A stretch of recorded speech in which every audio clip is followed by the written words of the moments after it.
Good evening, people. I'm IC. Welcome to 21 Questions. We do this every Thursday, 9 p.m. And this is hosted by my company called the SITDOWN UK. So if you've never ever heard about the SITDOWN UK, we're a live Q&A platform. And what we do is we get stories. We grab people's individual stories from different parts of the world, from different industries. And our whole aim is to unpack them. We're hoping that we can be connected through our stories. We're hoping that we can be connected through the ups, through the downs, and see that in reality, whether the person is to your left or to your right, we're all the same, we're all going through something, but we can be united by our stories. So that's what we do. And Corona hit, and we had to migrate onto our online platform on INSTALIVE. And so since April 2020, we have been doing these, what could you call them? Small Insta-Live Q&As with individuals from around the UK and just trying to unpack their stories. And we've been able to do that. We have 50 plus episodes that are available for you to consume, to binge, and we always recommend that you do that. If you jump on our IGTV, you can check them out. And season 1 is there. Season 2 is there, from the likes of Zizi Mills to William Adewasi to... we have so many people, and we've got an amazing woman today to tell her about her story. So please go check them out. Each week we're trying to give back by raising money for a particular charity. Okay, raising money for a particular charity. Last week it was Great Ormond Street Charity. Today is Sickle Cell Society. For those who are unaware of the plight that is sickle cell, do look into it, and one of the key things, I guess, is making people aware that it's an issue, especially in the black community. It's a very, very big issue. People are not aware of their status of sickle cell, and it has many, many effects down the line. But yeah, I would say definitely check into them. I'm going to be raising money for that charity today. All right, so £1, £2, £3, £4, £5, £100, whatever you can give. We do recommend that you get involved by the link at the bottom, give a donation, and give towards a worthy cause. All right, boom, bam. Who we got in the building already? Welcome. Julia, as ever, glad to have you. And we have Jourdan ready. Okay, you know what, Jourdan, I'm coming over to you right now. Guys, also make sure you are signing up to the mailing list. Evening. Hey, what up? Hello. How are you? I'm good, thank you. How are you? Your lighting is good. Listen, I've got a whole setup here. Like, it's not the best. One of the like mirrors with lights on, but you know, we make it work. Come on. Well, thank you for joining me today. I appreciate it. No worries. Thank you. Well, this is 21 questions. The whole aim is this: you've got 21 questions or more. You have one pass card. So if there's a question that you don't want to ask, you've got a pass card and you can use that. Okay. You're free to use that. But if nobody knows who you are, I'd love you to give just a quick introduction of who you are, not from a bio standpoint, not from a TikTok standpoint, but who you say you are to people. Oh my God. Okay. So I'm George. I would probably describe myself as a happy-go-lucky, always have a smile on my face, life and soul of a party. Come on. I would say that I'm like fun to be around. I quite like to lift people's spirits up and stuff like that. So that's who I would say that I am in a nutshell. And then I work, I grind. Yeah. I love that you said that, because it gives us a perspective from your perspective, and I like that. Yeah. Well, we're going to start off light work. We're going to be easy, but you're going to ease you in, okay? So we've got something that we called quick fire. So I'm going to fire quick questions at you. Don't think about them too much. Think about it first when it comes to your head. Yeah? Okay. All right, cool. Big up to everyone that's joined us. Like I said, today we're raising money for Sickle Cell UK. So if you want to donate, please do so. at the bottom of the screen, a very, very worthy cause. Yeah. But we have Jourdan. How do you like to be called like your Jordan, full name? yeah, Jordan's fine. George. Okay, cool. Quick fire round. Let's go. So, Okay, go. favorite item in your wardrobe right about now? Favorite item in my wardrobe, probably gym gear. Okay. Comfortable, just comfortable, relaxed. Just cool. Typically, I mean, I'm literally in like a gym hoodie at the minute. I'm forever going to the gym, so I'd probably say gym wear is my favorite. Gym wear, all right. Um, Something that made you smile this week. Something that made me smile this week. Probably spending quality time with my friends on holiday. Cool. Yeah. Oh, cool. Where'd you go? Around my friend's little baby, 7 months old. Nice. Cute. Portugal. Ooh. Yeah, but Okay. not yay for it being on the bloody amber list now. And you come back to England and come back to freaking Christmas and bloody Antarctica. What has been one of your most memorable birthdays? Oh, I mean, the birthday that I just had was really, really sweet because I think it was the first time in my bar what my family have done, because my family always go above and beyond for my birthdays, but it was the first time that I was like truly spoilt by somebody. And I think that was really sentimental to me because I'd never really been kind of treated that nice in that way. So yeah, that for me was something. My birthday was yesterday, actually. My wife, she took... What did you do? I mean... She took me to cinema, we went to eat, and the sun was just spectacular. So it was nice. Oh, yeah. 29 degrees. You had the perfect weather for it. Come on. On my birthday.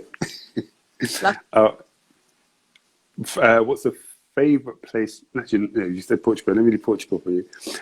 When you could, what was your biggest public transport pet peeve? A bad breath and BO. Like, I'm not being funny, but why am I on the Victoria line at 7:30 in the morning? I can smell somebody's breath.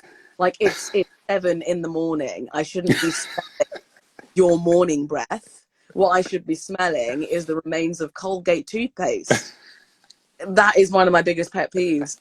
There's no way in hell to be that early in the morning and you've got bad breath. Yeah. Or, it. There's just... Hey. What do you travel... what's your mode of travel at the moment? Is it Uber? Uber, yeah. It's Uber. It's underground. Okay. What's your Uber pet peeve? Uber pet peeve? When the car stinks. What have you had in this car for it to smell like death? Like, literally, like, it doesn't make sense. Some of them I'm holding my breath and my mouth to try and not smell the rancid toxicity that is eloping from the environment of the car. Like, it don't make sense, these Ubers that smell. I'm sorry. No, it's not for me. So your house must smell good. I hope so. You know how to go into and they have like a weird house smell? Yeah. I mean, if the house was to smell of potentially anything, it could be dog, because we've got 2 small dogs. But I don't think it would be dog in a bad way, unless they just rolled around in shit the past half an hour. But they typically smell all right, so I don't think that would be a problem. Okay. Who'd you go for sound advice before you make a decision? Who's the person that you run it by? I'd probably say my mum and my sister. I would run through asking for advice, and then it would be my boyfriend, my friends, just to kind of get a level-headed opinion. Where is your place of solitude? For some people, it's their bedroom. For some people, it's a park. Where's your place of solitude for just George? I'd probably say my room. Yeah, I'd probably say my room. Just every now and again, I do quite like having moments to myself. where I just, you know, sit down, I reflect, I think about things I do. I am somebody who likes to be in my own head quite a lot. So I'd probably say, yeah, my bedroom. Do you have a policy of people entering your bedroom? Is it knock first? Yeah, well, not every Tom, Dick and Harry can enter my bedroom. No, absolutely not.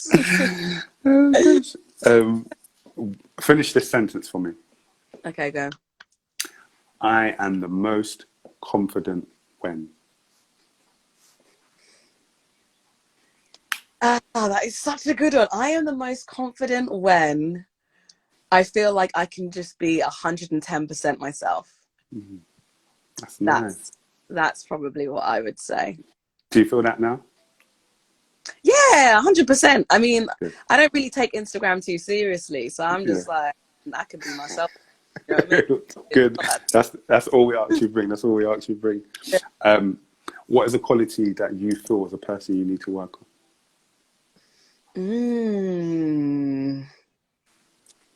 I mean, I can be a real big party girl sometimes.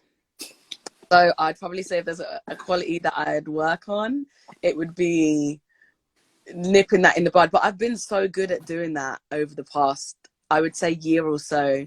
2 years where I've been taking my career really, really seriously. I've taken a step back from being the girl that goes out and, you know, doesn't come home until like freaking 5 o'clock, 6 o'clock in the morning. And I've been the person now that says no. So I'd say that is a quality that I'd work on. I'm a big overthinker sometimes. Okay. So sometimes I do have to stop myself in my tracks. But I'd probably say, those two. Yeah. Okay, I like that one. What's your secret weapon track, your secret weapon song on a set?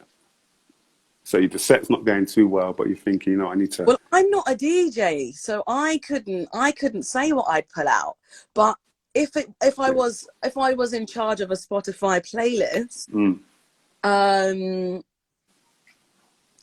that's a good question. I don't know. What would I pull for? I mean, at the minute, it'd probably be Crocodile Teeth. I don't even know that song. Oh damn, Skilly Bang. It's a tune. Can you sing the chorus or something? No. No. Okay, just checking. Nah, let's not do that. I'm not to embarrass myself that way and be used as a meme for the foreseeable future. Oh, I love it. Tell me, who was your favourite character in Line of Duty? In Line of Duty? Oh my god, I've only watched until season 2, episode 2. Okay. But I'm gonna try and carry on watching the rest of that this weekend. We kind of. So you haven't seen the finale then? I haven't seen the finale. No. Okay. But I am. It's on pause at the minute because the new season of Lupin's out. Oh, okay. I haven't even watched season 1. Nah, you're slacking. You need to watch. Who's your favourite TikToker? He's. Oh, okay, yeah. Probably both of them. I love them. They're so good. This is funny. Oh, he's so. Is there something that you've learned from TikTok that you can't unlearn? Like you're like, wow. Do you know what? TikTok is such a wicked place for just being unapologetically yourself, and that is what I think one of the biggest niches about TikTok is that you can go viral for literally talking about how well your shit had gone that day, and you can go viral for, you know, creating an incredible choreographed piece. And that is something which is great. Like there is no, you know, standard of you have to have X amount of followers to go viral, or you don't have to look a certain way to go viral. Whereas with Instagram, you know that if you take a picture in a certain way, you look a certain way, or you show off all your luxury and designer items, then you're gonna go far on Insta. But with TikTok, it's not the same recipe, and that is something I absolutely love. It's like no two people are the same, and you can literally see someone gardening and them giving you a tutorial how to garden, and then you can see jollof rice being cooked and a tutorial on that. You know, it's just it's amazing, kind of the differentiation of talent on there. Yeah, it's like I put it off for ages. Like I was like, yeah, TikTok. But I think the moment I signed up, I was like, oh my gosh, like this thing is Dude, addictive. It's addictive. Like this, because there's addicted. so many like pockets of, like you said, people being Oh, themselves. And yeah. so, I love it. I love It's, it. I save so much stuff off of TikTok on a Trust me. day-to-day, like food, gym workouts, clothes. My bank balance is basically in a minus because I'm buying out the whole of the TikTok, everything that I see on Yeah, TikTok yeah, yeah. in my basket. Like, That's yeah, where no, that's where I actually found you. no way. Oh, Because you were doing your voiceovers, and I was like, yeah, but I've heard this advert like a yeah, couple of days. So this is I was like, that's oh wicked. my! It was amazing. I was, Uh, and the way you do it, because you do it and then you show it actually being. I'm like, no, this girl talented. She's talented. I need to find her. So no, thank you. Last thing then, what is one thing in this world that happens that really angers you? Racism, injustice. Mm. Yeah, I think that's just, yeah, it's just one of those topics, isn't it, that it's enough to completely switch somebody's mood and make them feel, you know, horrendous and down in the dumps. Mm. I'd Yeah, probably say yeah, that. yeah, definitely.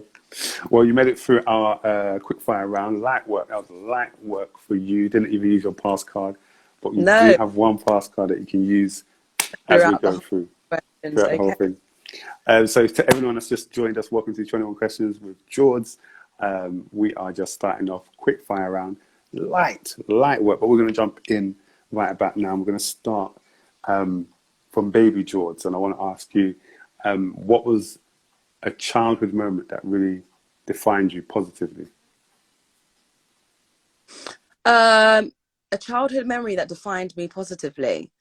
Um, I'd probably say the hunger of anything that I wanted to go for, I went for and I succeeded. So anything that I put my mind to in a roundabout way, Mm. like I kind of had it in my head at the end of like secondary school, that I just wanted to go to performing arts school. I'd done a bit of acting in school. I never sung at all in life other than in the shower. Could I really dance? I don't know. Could I tap? Not too sure. But yeah, I kind of just decided that that was the path that I wanted to go down, doing musical theatre. Literally just came out of nowhere. And it was one of those ones, it was one of those schools that you had to audition for, and there's, thousands of people, that have auditioned, and then kind of getting accepted into that school. I think that for me was probably one of the pinnacle moments that made me kind of really truly believe in myself and believe Wow. in my ability to take myself to where it is that I wanted to be. And then even when I was younger, and this is talking like really young, probably, I don't know, 10, 11, 12, around that, or maybe even younger. Mm. I've always been into acting and the arts. I was pissed off at first, but I got cast as Charlie from Charlie and the Chocolate Factory. And I think I cried to my mum, and she was just like, George, this is a good thing. You're the main character. Like, this is wicked. And I was just like, what? But yeah, it's kind of just, yeah, throughout my life, it's kind of doing certain things that has really helped to kind of instill that belief in me, really. Yeah. I said, that belief, did that come inward, outwards, or was that from stuff that you saw? What made you believe you could?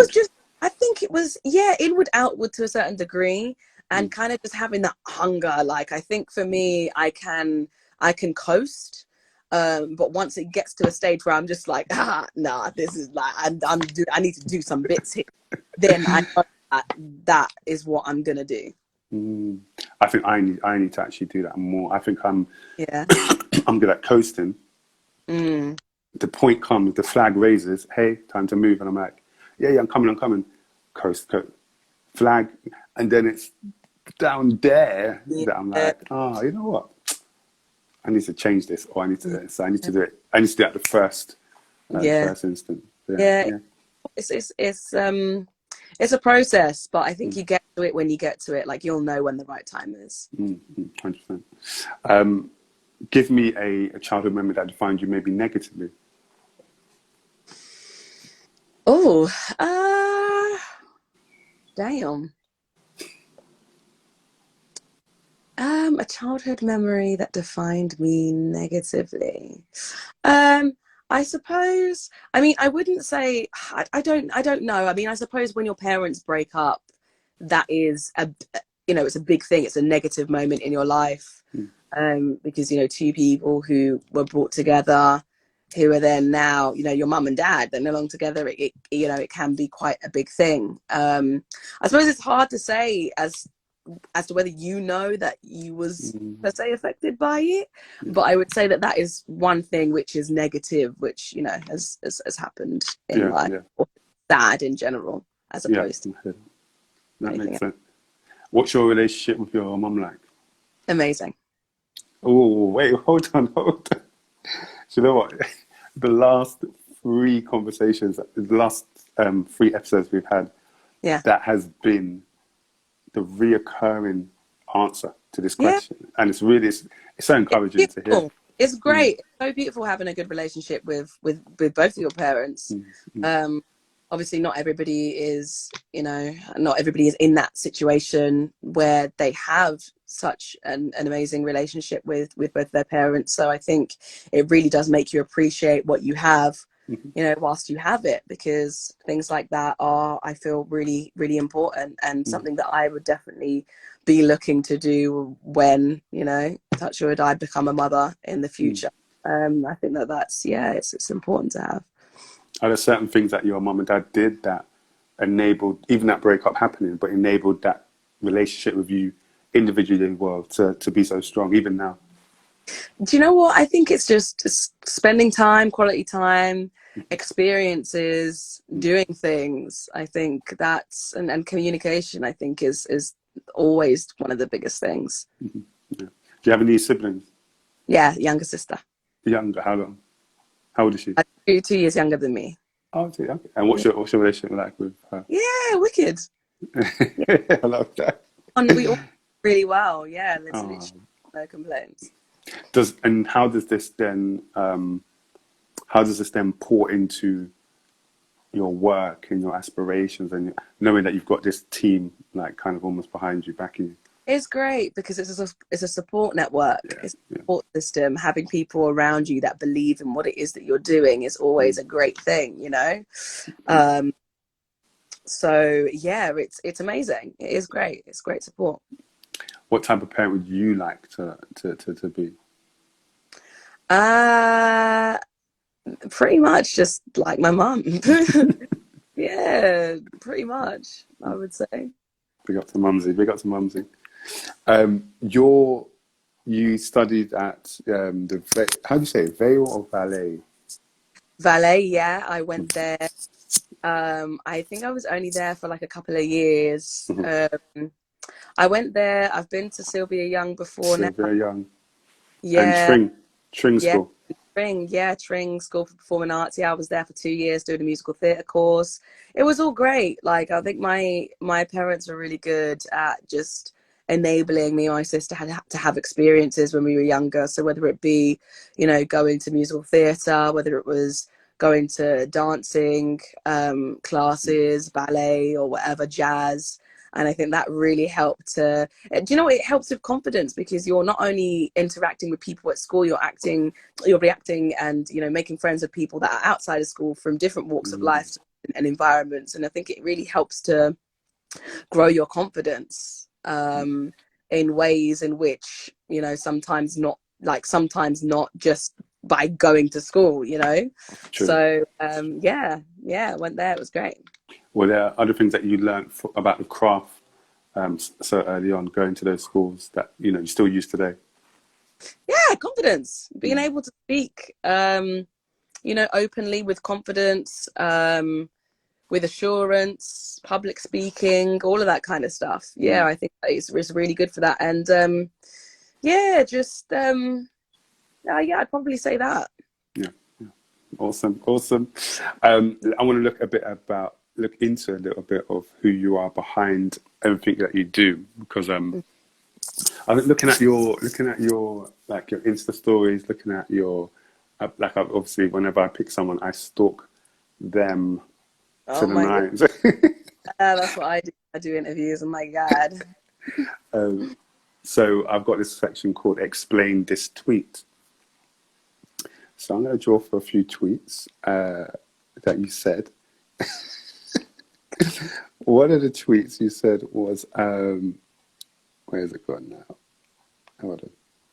I got it here. Where's it gone? Oh, sorry. So you said, dealing with, what is it? Sorry. I can't find, oh, it's gone. It's gone. Oh, I can't find it. Good. I can't find it. It was there. But yeah, sorry. But anyway, in your tweets, in your stories, you're someone who seems like you said in the beginning, very carefree. Someone who's like a lover of life. And I wanted to know, like, where is it that you find that the most? Where do you find yourself loving life the most? Is it with friends? Is it doing work? Is it with family? Where is your environment where you just feel alive? Yeah, mixture. Like you find fun in everything that you do. You know, I think it's really important to find fun in your work, in your job, in your family, your home life, your friends, your relationship, you know, activities, excursions, whatever it may be, holidaying. So I would say that it's a big, you know, it's a culmination of all those things grouped together. It's that kind of helps me, I suppose. Yeah. And you know, there's parts in your tweets you was talking about just different health issues that you've had in the past, whether it's IBS, whether it's eczema. How do you?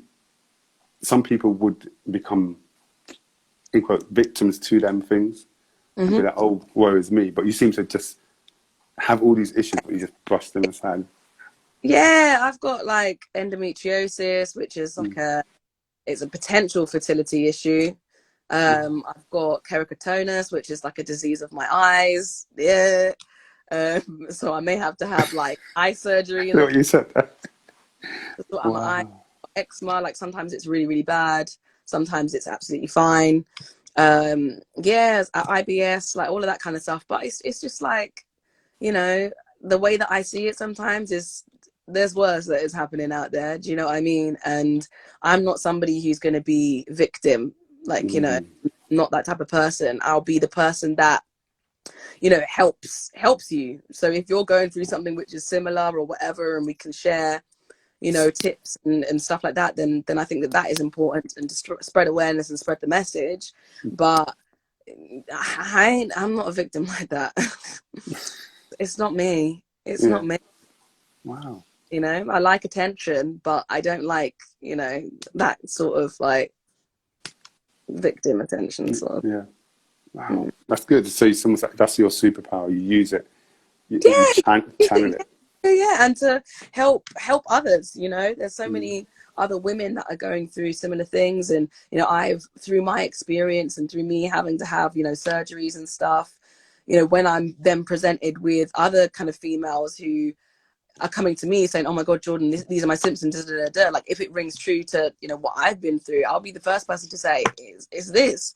And I've had a number of cases where girls have come back and been like, "Damn, you was right." And I got it checked out. Yeah. So I think, you know, stuff like that is really important, because it's helping to spread awareness, you know, and especially through using, you know, the power of social media to, you know, help inform others, I think is really important when it comes to health, because health is wealth at the end of the day. And we all want to make sure we're healthy and, you know, staying in good spirits. That's enough. That's beautiful. That's beautiful. I think you unapologetically talk about those things. Yeah. And therefore it makes other people, I don't know, more comfortable in their own issue that they're dealing with. And especially if it connects. When it connects is even better. But someone who, because you have such a zest for life, but have these things as well, it's almost like a healthy balance. It's just like, I'm doing these things, but I'm still dealing with other things, but I'm still going forward. And shit's still showing that strength. Salute. We salute you.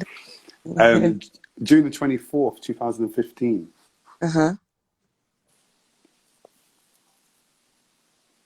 Yeah. Could you tell us what happened that day? I don't know. That was 2015. How am I supposed to remember?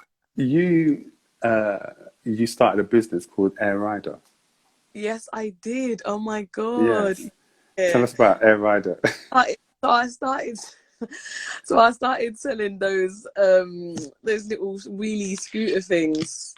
I done it for a minute. I sold to some big people in the industry, you know, like I was doing a thing. And then all the laws came out about not being able to ride them in public and and it was all being policed and stuff. So I was just like, do you know what? Long for this. Close the business down. I was like, see you later, alligator. Are you quite a entrepreneur? Do you have quite an entrepreneurial mind?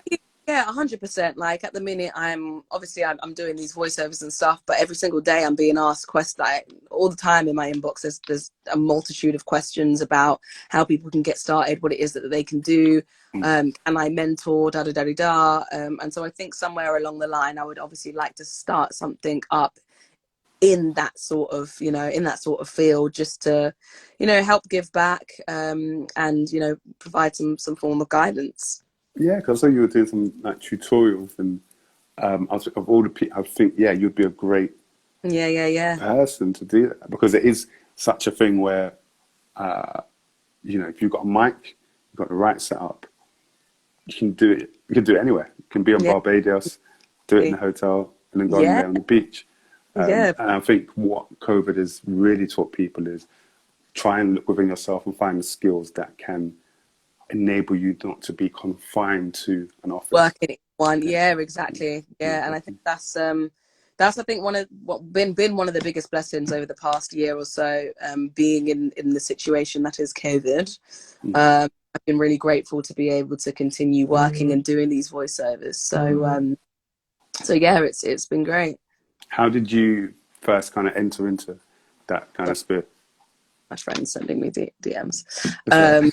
I got into it literally by fluke. A friend of mine went on a training course, and I just thought, like, let me try it. Let me just go for it and see what happens. So I just done it. And then from there, I then had like a reel that was made, sent it out to loads of agents, got no replies, and then just started auditioning for jobs that I saw online. Managed to secure a few jobs, and then I think it was beginning of last year, I then emailed one agent in particular that I had a dream about, and then they came back to me and said, yeah. Was that Yakety Voices? Yeah. Jeez. You had a dream. What did they do? What was happening in the dream? Oh, they were my agents in my dream, and so I woke up and emailed them, I think on January the 9th. January the 3rd, and then by the 6th, they were my agents. I know. And when you joined them, did the work just start flooding in? Was it immediate? No, it was kind of, I think it's it's a slow burner. It can be a slow burner. I think, especially last year because of COVID. Like, I think people didn't really know whether they were coming or going with their works. And with the jobs and stuff, and it was just it was a real tricky time. So I went a few months without having any jobs at all. Jeez. And then it then started to pick up. And I think this year has been a really amazing year for me with voiceovers, I would say. And I feel like I'm and joint with TikTok as well, which has been great for helping to kind of push my voice out there even more and help getting more kind of recognition. So it's been a journey, but it's been a good one. Yeah. What would your advice be to people who do want to get into it? Is it to take that route of the course, or is it to create a reel? I did. Yeah. I mean, ultimately you need reels in order to show agents. You need to show your material. You can't just go there and say, I want to be a voiceover artist. Like, they say, okay, yeah. And so does, a lot of people. So it's making sure that you've got like a professional sounding reel that has been recorded. I done a training course. I mean, obviously not everybody's journey and route is going to be exactly the same as mine, because some people go into it via acting. people, yeah, everybody goes into it via different routes. So I think it would just be finding out what works best for you and giving loads of different things a go and just taking it from there. Mm-hmm. Is there a brand that you've worked with that you really love? You love when you get that call? Samsung. I mean, they've literally probably been my biggest clients this year who've continued to use my voice on projects. Wow. And so it's an amazing thing, you know, switching on the radio and just hearing my ads, you know, repeat ads coming up for the same brand. So yeah, I'd probably say Samsung this year. They've been definitely a favorite. And not to get in your pocket, but could you give us maybe an idea of, okay, what could this thing pay? What is this a lucrative thing to get into? You can get some money from it. 100, yeah, you can get some good money from things. Like, you know, we're talking, yeah. Put it this way, there's, you know, when I first joined this agency, they literally said, oh, you know, it's the more flexible you can be, the better it is for bookings, because you can do things at a drop of a hat. And sometimes if you've got a full-time job, you're not as flexible as others. So, and when I just said, oh, have you got people on your books that literally solely rely upon money from voiceovers? And then they was just like, yeah. So I was like, okay, cool. That's all I need to know.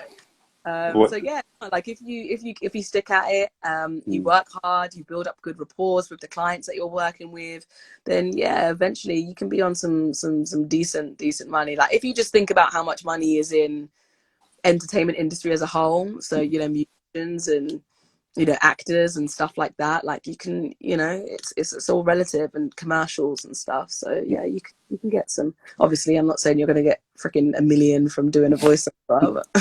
Unless you're like a household name potentially, but you can get some good money.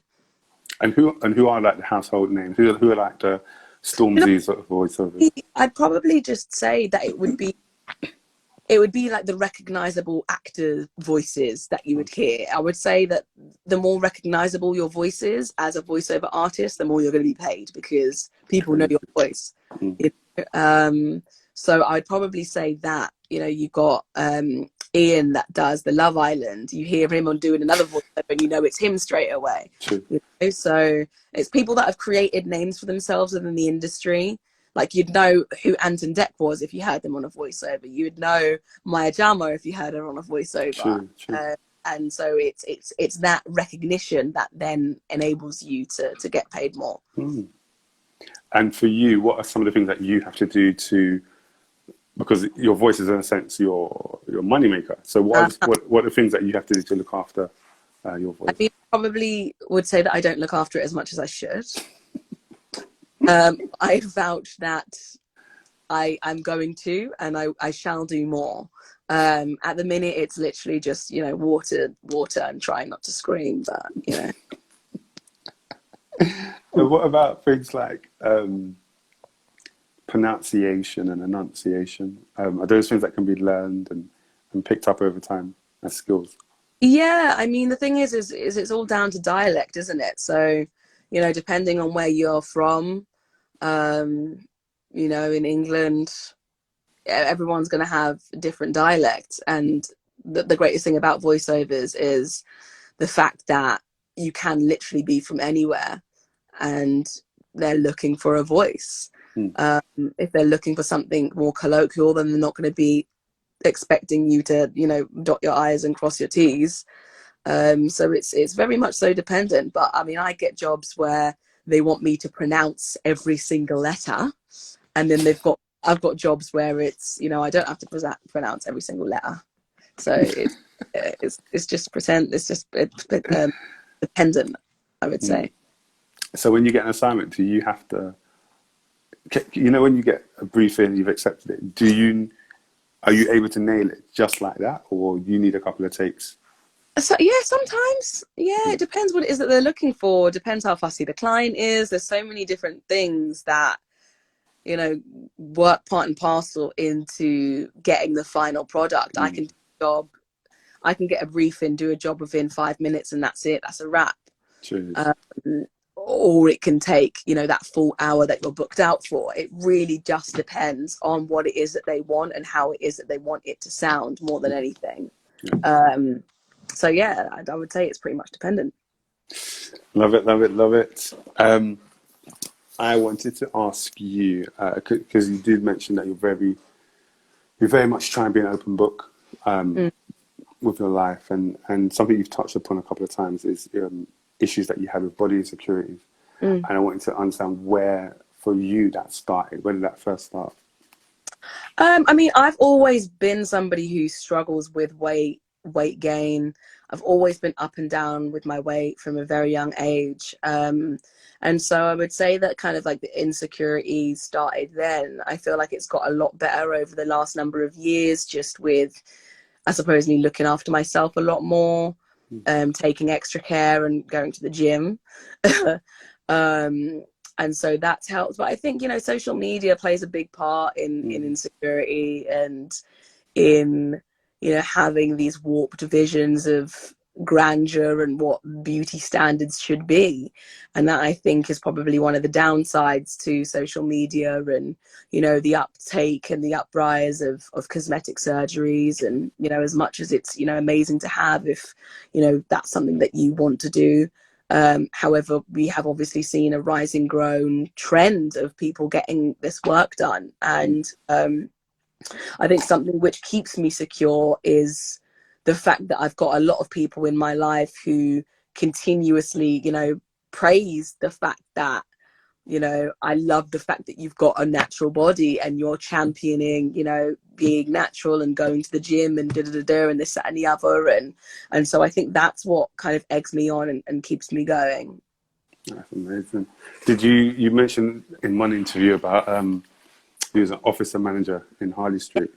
Yeah. And that kind of affected your eating habits, the way what was it about your habits and your eating within that office that you probably see happens across different offices? I think it was just the whole kind of like eating out. It was eating out loads, and you're just in an office, so you're not really that infused to go to the gym and to do this and to do that. So yeah, I think it was just kind of a continuous cycle of just being in that sort of environment that was just, yeah, like it wasn't that good for me in terms of like my health. Yeah. In June 2017, you got called up for Beachbody, or you accepted a call for Beachbody SOS. For those who don't know, Beachbody SOS, what is it? So that was an MTV show that I took part in, and that was like a weight loss journey. It was a wicked experience. I had so much fun on that show. It feels like it was ages ago now, but it was wicked. It was such a great experience. I think that was probably the first time that I really and truly learned about health and food and, you know, working out and exercise. And I think from that point up until now, it's still been very much so a journey, because I think I lost about 2 stone at the time. I then put on a stone since then.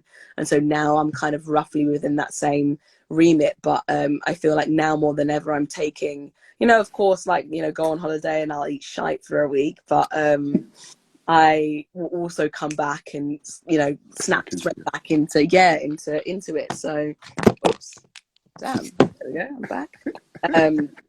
So yeah, balance. Yeah, balance.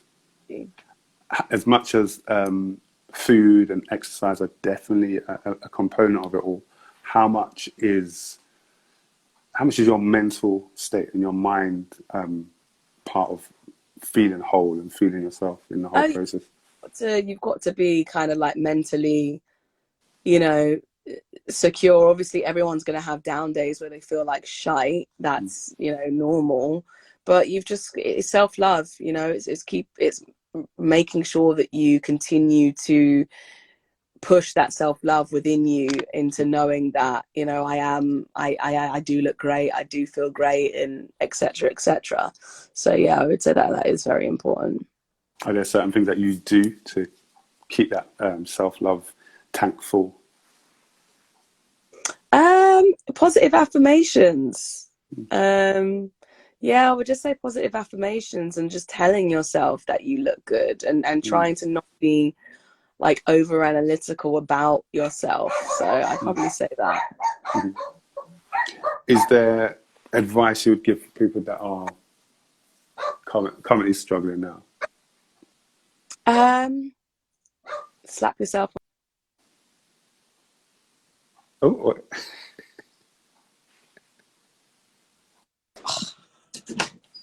2 seconds. 2 seconds. Sorry, these dogs are going to carry on barking. This is live. This is it. Yeah, We're getting a scoop. This is the scoop. Listen, yeah, I'll just do the two at the same time. Sorry, what was you saying again? No, someone asked. There was a question. How did you avoid gaining lockdown weight? I worked out a lot. I done like daily exercises, workouts, on INSTALIVE mainly, and just continued to follow that to ensure that I felt good and I suppose looked good as well. So yeah, I would say that I was probably better in lockdown 1. And I think as the lockdowns progressed, I then got a little bit on the lax side of life. Yeah. But yeah, I mean, I just tried to find kind of the motivation where I could to just keep going, I suppose. That's good. That's good. Guys, if you do have any other questions, just drop them at the bottom of the screen where you've got the question function, and you can just use that. That's good. Okay, well, just to kind of round up, I want to know, like, in terms of, you're doing radio, you do presenting, you do your voiceovers, where, let's say 10 years from now, where would you like to be? Where would your name be placed? I'd probably say like on mainstream TV. Come on. 100%. Talk that talk. Talk that talk into existence, honey.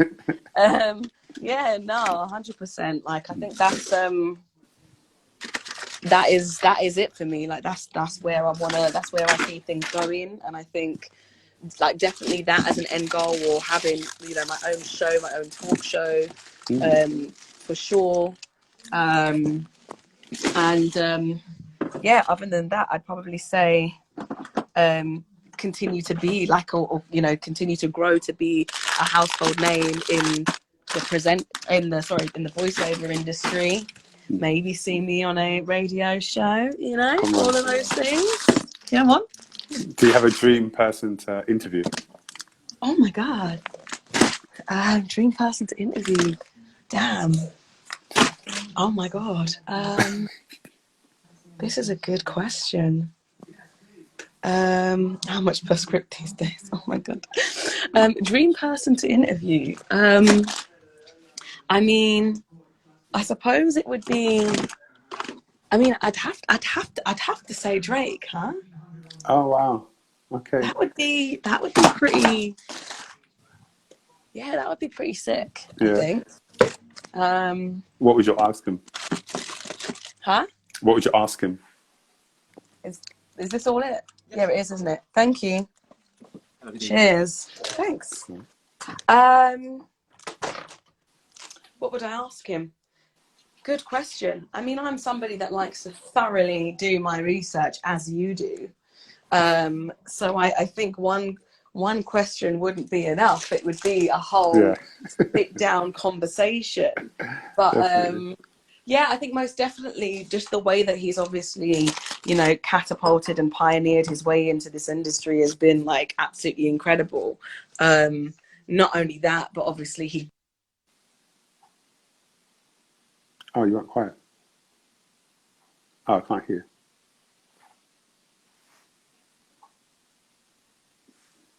Can y'all hear me? We can't hear you. Juliet, let me know. Can you hear me? I can't hear you.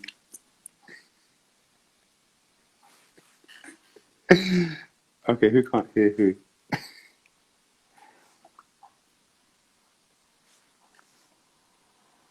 I think she might have pressed the mute button. Can y'all hear me? Reggie, can you hear me?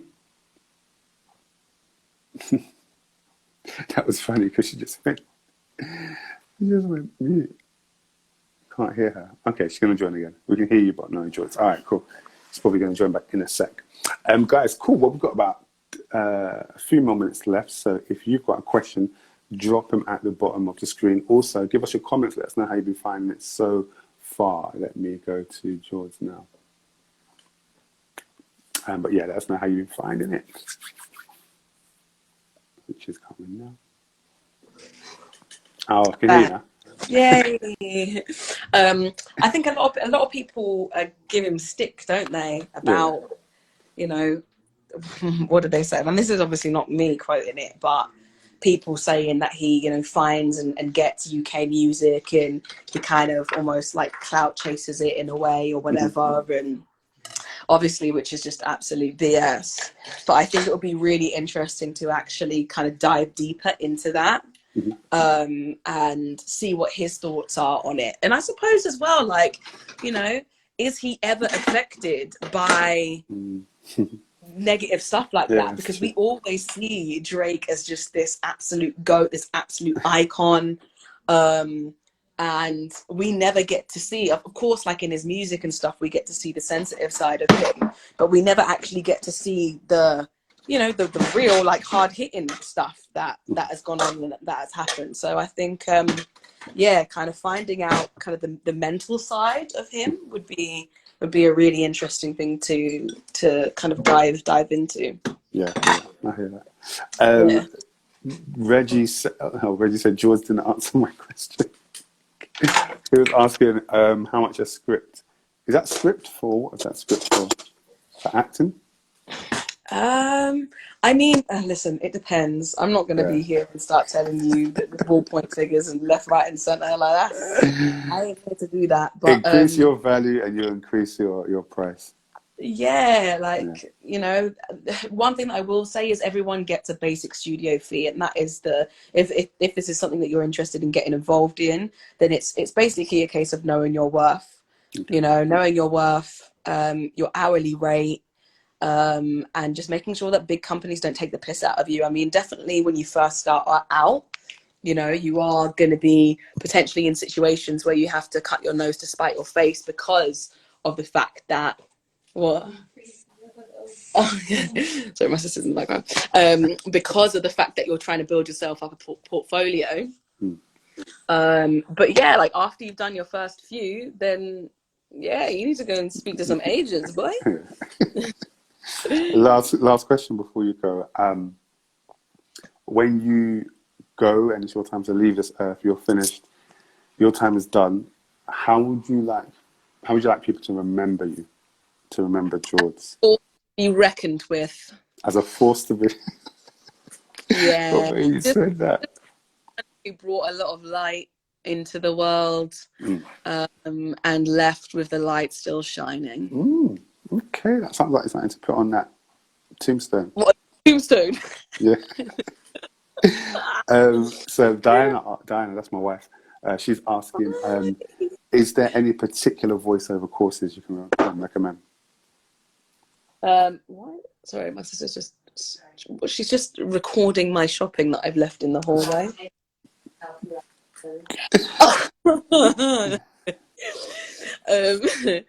Are there any voiceover courses? I've actually done a video on my IGTV, if you scroll down a bit, on how I got into voiceovers. And I used a company called the Voiceover Kickstart. There was a free 7-day workshop that was amazing. Cool. And then after that, I then went on the Real Recording, which was a woman called Fran. But there's so many out there. I know that she's like fully booked until, I don't know, September, October or something crazy. So don't, think that just because the one that I done, is fully booked or whatever, that you can't, find others out there which are suitable. There are loads. So literally, do your due diligence, do your research. I think is really important. Obviously ask questions, but ultimately this is a journey that you want to go on. So if this is a journey for you, then you need to make sure that you're putting in your grind, you're putting in your hustle, and to because you get what you put out. You get what you put in, you get out what you put in, whatever. But Just thank you for this evening, man. I really appreciate your time. No worries. Well, thank you so much, and thanks for asking me to be on it.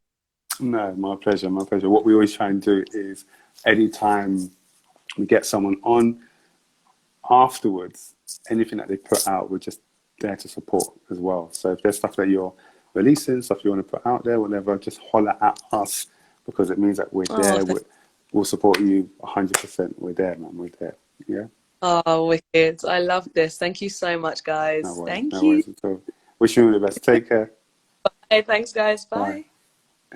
Thank you, guys, for joining us for 21 Questions with George today. Let us know again in the comments section how you have found it, anything that really stuck out to you. We are raising money for Sickle Cell Society. So if you do want to drop a little bit of a donation on the way out, we'll much, much, much appreciate that. Please, if you want to share this with anyone, it's going to be on our front page as soon as we finish on our IGTV. And we recommend you to go and check out Season 1 and Season 2 on our IGTV. Finally, sign up to our mailing list. We're going to be starting events very soon as Uncle Boris gives us the okay. So sign up to our mailing list with a link in our bio to keep in the know and to keep abreast of what's going on. Cool. Take care. Have a massive, great evening. Still 10 o'clock. Early things. But yeah, have a good one. God bless. See you next Sunday. Sorry, next week. 9 p.m. Thursday. Boom. Out.